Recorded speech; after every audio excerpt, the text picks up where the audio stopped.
দীর্ঘদিন ধরে গোমতী ত্রিপুরা জেলা উদয়পুর বনদুয়ার এলাকায় বহিরাগত কিছু যুবক নেশা সামগ্রী বিক্রি করে যুব সমাজকে ধ্বংসের দিকে নিয়ে যাচ্ছিল বলে অভিযোগ এলাকাবাসীর। এলাকাবাসীরা কুখ্যাত নেশা কারবারিদের আটক করার জন্য চেষ্টা চালিয়ে যাচ্ছিল দীর্ঘদিন ধরেই। মঙ্গলবার রাতে বেশ কিছু নেশা কারবারি নেশা সামগ্রী বিক্রি করার জন্য উদয়পুর বনদুয়ার এলাকায় প্রবেশ করে। এলাকাবাসীরা এই খবর পেয়ে উদয়পুর রাধাকিশোরপুর থানার পুলিশকে খবর দেয়। খবর পাওয়া মাত্রই উদয়পুর রাধাকিশোরপুর থানার ওসি বাবুল দাস বিশাল পুলিশ বাহিনী নিয়ে ঘটনাস্থলে গিয়ে 5 জন কুখ্যাত নেশা কারবারিকে গ্রেপ্তার করতে সক্ষম হয়। বুধবার উদয়পুর মহকুমা পুলিশ আধিকারিক অজয় দেববর্মা সাংবাদিকদের সামনে ঘটনা সম্পর্কে বলতে গিয়ে বলেন, নেশা কারবারি মোট 6 জন ছিল।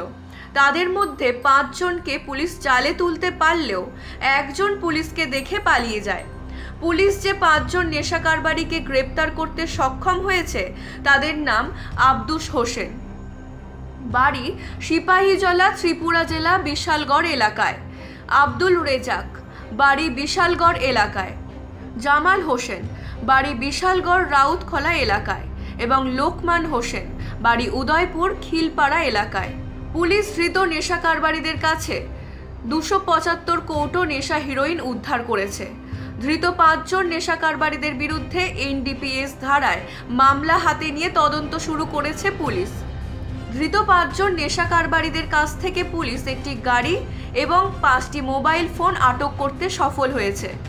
বাকি একজন নেশা কারবারি সহ এই নেশা কারবারির সাথে আর কে জড়িত রয়েছে তা জানতেই ধৃত 5 জন নেশা কারবারিদের জোর জিজ্ঞাসাবাদ চালিয়ে যাচ্ছে পুলিশ।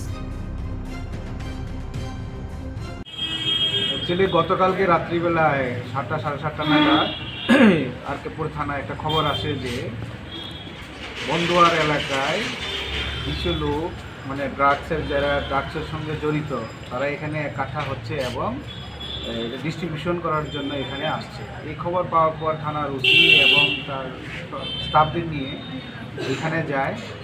তো অনেকক্ষণ রাত্রে কর্ডন করার পর সেখানে 5 জন লোককে ডিটেইন করতে সক্ষম হয়।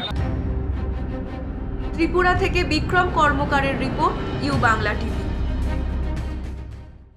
ইউ বাংলা টিভি হৃদয় ছুঁয়ে যায়।